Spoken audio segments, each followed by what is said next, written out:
현재 일어나고 있는 여성과 남성들 사이에 특히 이제 젊은 세대에서 그렇죠. 이런 젠더 갈등 극복이 될 거라고 보시나요? 지금 대한민국은 유교 사회로 500년을 왔고 그에 대한 반성 없이 새 나라를 세워가지고 남성 위주의 사회로 왔고 김대중 정권 들어와가지고 여성 평등의 민법이 바뀌었고 성장한 아이가 원한다면 엄마 성으로까지 바꿀 수 있도록 민법이 바뀌었습니다. 법으로는 보장이 됐는데 현실적으로는 안 된 부분들이 있지요. 남녀 차별하는 거 있을 수 없습니다. 능력이 같고 기회가 균등하고 인권이 존중되는 사회에서는 평등해야죠. 그리고 아까 지금 미 교수께서 말씀하신 대로 직장 내에서 자기가 할 수 없는 일이 있을 때 그건 상대적으로 월급이 적을 수밖에 없다는 것도 중요한 것입니다. 그건 사회적으로 본인과 조직이 함께 동의해야 하고 동의했다면 불평하면 안 되고 그러한 한계도 인정하면서 남녀 평등은 확고하게 지켜져야 되고 이룩돼야 합니다. 이원재 교수님 보시기에는 요새는 사실은 남성들 측에서 불만 섞인 목소리가 좀 더 많이 나오는 것 같아요. 또 사실 젊은 세대는 무슨 불평등이 있었느냐라고 이제 주장을 하기도 하고 우리 이제 부모님 세대 같은 경우하고는 또 상황이 많이 다르니까요. 그런 부분에 대해서는 어떻게 생각하시나요? 이게 남녀 사이의 불평등은 굉장히 전 지구적인 문제죠. 굉장히 신기한 게 얼마 전에 스위스의 여성들이 스트라이크를 했잖아요. 여성 참정권이 스위스가 저희 나라보다 늦게 1970년대였죠. 됐습니다. 그러니까 좀 이제 보편적인 차원에서 이해를 하되 저희가 좀 역사적으로 되게 특수한 맥락이 있습니다. 그러니까 그게 이제 제가 자꾸 정권 중심적으로 사회를 이해하지 말자고 하는 게 많은 분들이 문재인 정권이 여성 친화적인 정권이라 지금 여성들의 인권이 높아지고 뭐 분란이 많아진다 이런 평가를 하는데 저희가 사실 인구 구조의 변화만 봐도 저희가 설명할 수 있는 게 굉장히 많아요. 제가 이제 그림을 보여드릴 수 없는데 여러분 1980년대 인구 피라미드 보면 진짜 피라미드거든요. 근데 이제 피라미드란 무엇이냐면 인구가 증가하고 있다는 얘기예요. 그죠? 근데 지금 2019년 인구 구조로 보면 이렇게 위가 이렇게 볼록한 이렇게 역삼각형을 이거는 인구가 이제 줄어들 때 이런 현상이 나타납니다. 평균적으로 나이 많은 남자가 나이 적은 여자랑 결혼을 해요. 그죠? 그럼 인구가 늘어날 때는 남자의 수보다 여자의 수가 많아요. 인구가 줄어들 땐 남자의 수보다 여자의 수가 적습니다. 이게 뭐냐면 386이 결혼하던 1980년대와 지금 이제 20대가 결혼해야 되는 2019년 사이에 남자 여자의 결혼 시장에서의 바게닝 파워가 역전 현상이 일어났다는 거예요.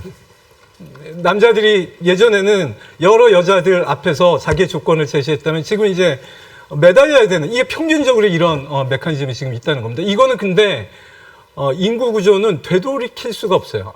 이게 앞으로 몇십 년 지속된다는 겁니다. 여기서 오는 남자들의 스트레스가 있고, 두 번째 아까 김대중 정부 말씀하셨는데, OECD가 2020년 이후에 한국의 성별 노동시장 참여율을 추측을 해봤더니 전체 평균보다 여자들이 높을 거라고 예측을 했어요. 근데 그 이유가 그러면은 문재인 정권이 들어서냐? 아니에요. 지금 조정래 선생님 말씀하신 대로 20년 전에 김대중 정부에서 시작한 여성 친화적 제도적 변화들이 20년의 시간을 거쳐서 효과를 보기 시작했다는 거예요. 이 역시 지금 되돌릴 수 없는 추세입니다.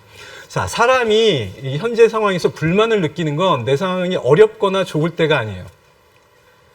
나빠지고 있을 때 불만을 나타내기 시작해요. 그러니까 추세에 훨씬 민감하지 상태에 민감하지 않다는 겁니다. 그러니까 지금 이 성별의 갈등도 마찬가지고 세대의 갈등도 마찬가지고 우리가 지금 이 양의 기울기를 가지고 있느냐 음의 기울기를 가지고 있느냐 여기서 네. 좀 판단하고 좀 이해해야 된다고 생각합니다. 이원재 교수님께 질문 드리고 싶은 거는 그 젠더 갈등을 얘기할 때 가장 크게 대두되는 게 이제 남녀 간의 임금 격차를 많이 얘기를 하시곤 합니다. 그래서 교수님이 생각하실 때 빅데이터를 통한 분석을 통해서 생각하실 때 한국 사회에서 남녀 임금의 격차를 구분짓는 가장 큰 원인이 성별이 있는 건지 아니면은 그 외에 다른 데이터들이 있는지 뭐 직업군의 특성이라든지 아니면 노동 시간이라든지 그런 환경적인 요인이 다른 게 있는지 교수님 생각 어떤지 좀 알고 싶습니다. 예, 사실 질문하신 거에 조금 답이 있다고 생각을 해요. 근데 저희가 지금 특히 이제 노동시장에서 직장에서 남녀의 차이를 해석을 할 때 약간 굉장히 모두가 이해해야 되는 고전적인 가정이 있는데 그거를 자꾸 좀 잊어버린다는 거에 대해서 좀 설명을 드릴게요. 만약에 지금 직장을 가셨는데 동일한 일을 남자와 여자가 하고 있는데 여자가 30만 원 덜 받는다. 이거는 신고를 하시면 돼요. 법적으로 그렇게 하면은 안 되는 겁니다.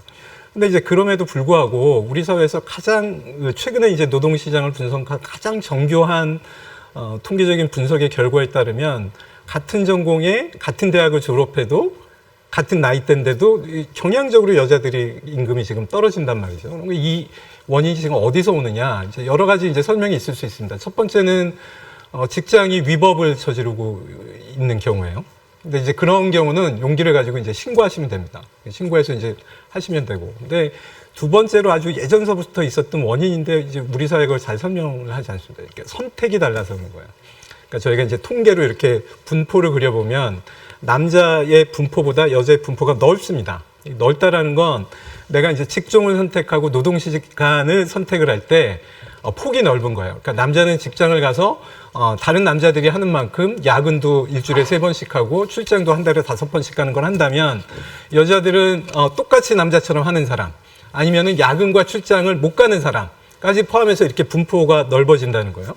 근데 이 분포가 넓게 되면 평균이 떨어지는 효과를 가져옵니다. 전체적으로. 그러니까 사실은 상대적인 임금 격차는 무슨 뭐 제도라든지 어떤 사회적 편견이 위해서 이렇게 눌러서 생기는 이유도 있지만 사실은 개인의 선택인 경우도 많아요. 그러니까 직장을 가보시면은 남자가 일주일에 뭐 80시간을 일하면 여자도 똑같이 80시간을 일하는가 이런 것도 저희가 함께 평가를 해봐야 된다고.